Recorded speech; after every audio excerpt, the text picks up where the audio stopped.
পদ্মার পাড়ে রহস্যজনকভাবে দাঁড়িয়ে আছে গাজী কালু মঞ্জিল।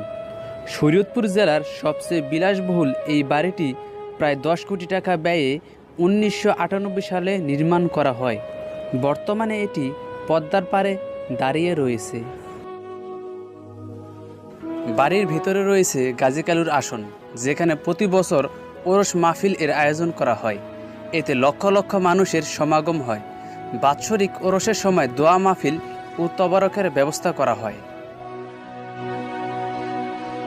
ভাঙন আতঙ্কে বাড়ির সবকিছুই অন্যত্র সরিয়ে নেওয়া হয়েছে।